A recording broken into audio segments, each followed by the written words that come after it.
Hello again and welcome to Living the Tao. Hi, I'm Master Mikel Steenrod. And I'm Morgan. And thank you for joining us on this beautiful day on our talk about Taoism. Today we're going to be discussing neutrality. Are we?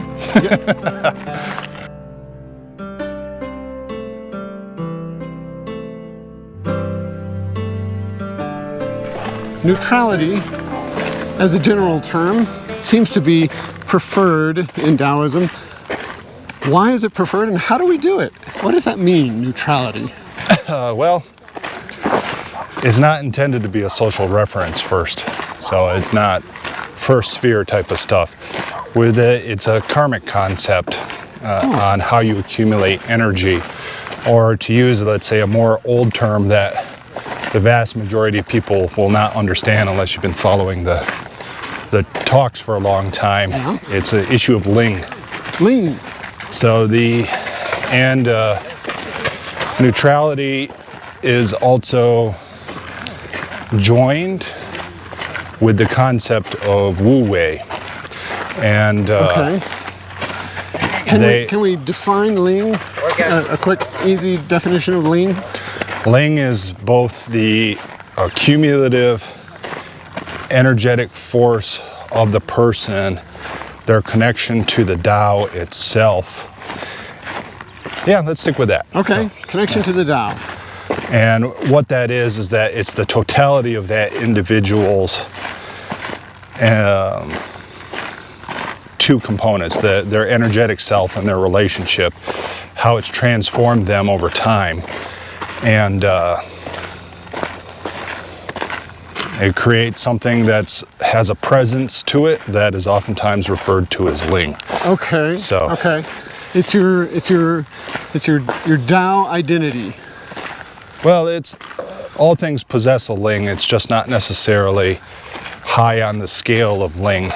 So it's the reason that we use words like karma, which is obviously a borrowed term, is because it's simpler to understand. Yeah. With most of the classical Taoist concepts, or let's just say old concepts of Taoism, they're not necessarily simple to understand.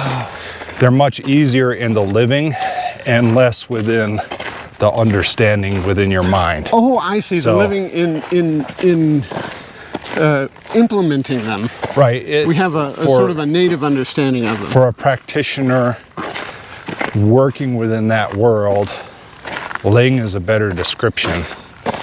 For somebody transitioning or not within that world, so transitioning into the Taoist world or not in the Taoist world at all, karma is a simpler concept, but this would lead to another conversation. Okay. So that's basically it. So there are essentially three poles of karma, which is energy of choice. Dramatically different than the verbalization within Buddhism of karma, overlapping with the Hindu verbalization of karma.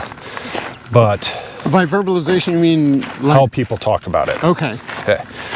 So the reason that the word karma was borrowed by Taoists is that when Taoists first encountered Buddhists, their concept of karma was much different than it is today. The Buddhist concept. Okay. And the way they conceived of it was very similar to the way that Taoists conceived of it. So that's where there was a harmony between it. Yeah, they're like, okay, you use that word, I can use that word. Yeah. And so you have, let's say, two diverse groups interacting and getting along with each other. Yeah. From the Taoist perspective, being under the Taoist umbrella. From the Buddhist perspective, perhaps being compassionate towards this ignorant fool over here, but not a conflict element, yeah. Just borrowing terms. Oh, yeah. And so whenever we talk, we need a language. We need something that we both understand. But from the esoteric perspective, and the Four Ascendant is in modern terminology, the current modern terminology, different 20 years ago, but the current modern terminology, the Four Ascendant is an esoteric system, and with strong alchemical inputs into it. Again, using the modern words for it. Seems very practical to me, but that's a different discussion. Alchemical means different thing than what people would think within the Western concept. Okay. So, alchemical essentially refers to transformation with the knowledge of energy and internal position, stuff like that. Okay. So, yeah.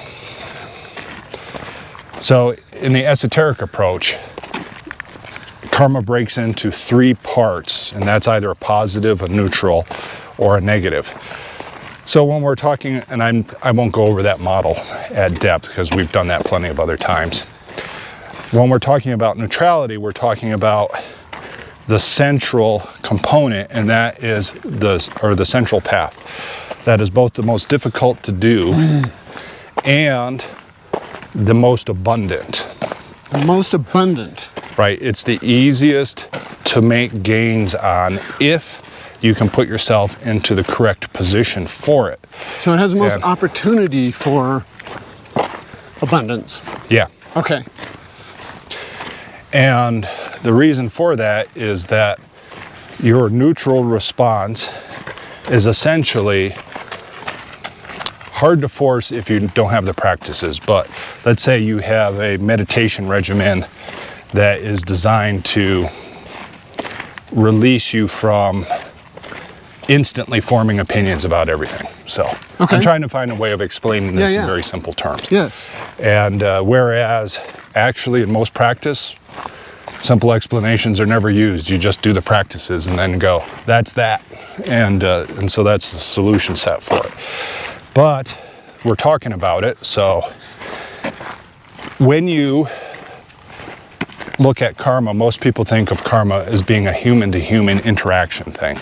Okay. So the karma is created because of the way you treat other humans or perhaps animals, but everything else they don't conceive of as being a major issue. However, not even yourself. Right, how you treat yourself and even how you treat your internal processes and sense data has a karmic value to it.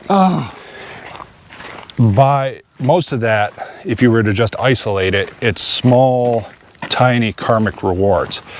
However, that's your entire daily experience. So even though it's small bits, let's say it's like a nickel instead of a dollar. Right. You're getting a nickel every second of every day. It adds up.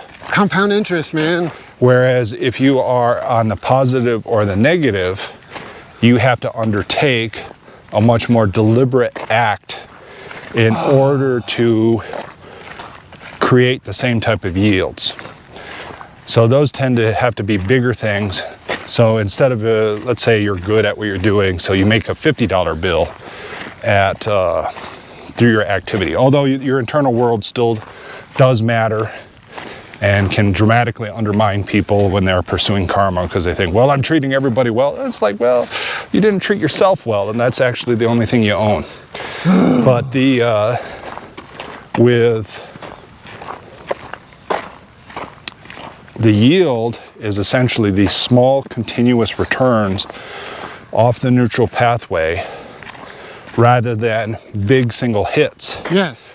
As you're learning karma, as you're using it. And the neutral also has available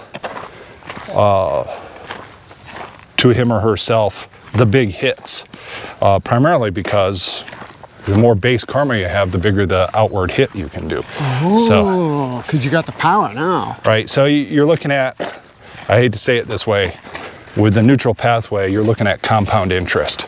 And nothing beats compound interest when it comes to money.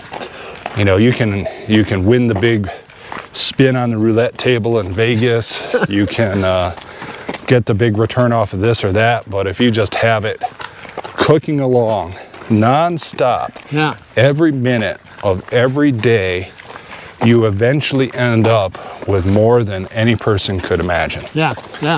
And so combined to that, the ability to also do the biggies. Yes, and really achieve the biggies. Yeah, and achieve the biggies, so you get these monster huge impacts Then there are other ways of compounding that on top of it, but that's why the central path is favored. Okay. And so you can just be walking along with a nice neutral regard, Yes. building up the karma. That's all you have to do. It's like that, you know, we live in our culture right now as a capital culture. So your money is making money for you without you doing anything. Just so walking along. for the neutral, your karma is making karma for you without you doing anything.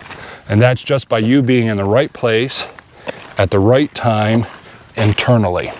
Internally. Internally. You don't even have to do You don't the have stuff. to. You don't have to go into your external world. You can gain neutral karma entirely from your internal world.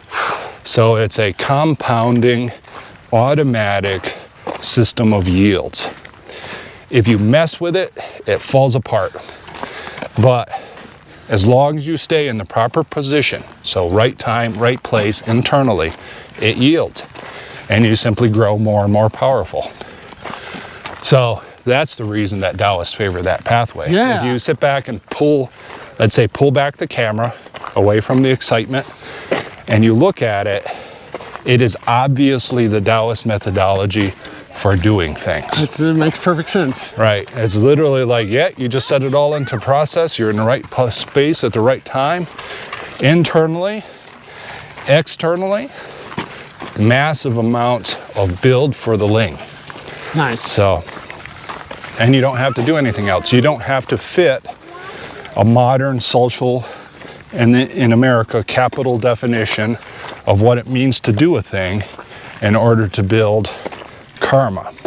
You can simply be in those spots and then do those things. Now, that opens up a whole other doorway.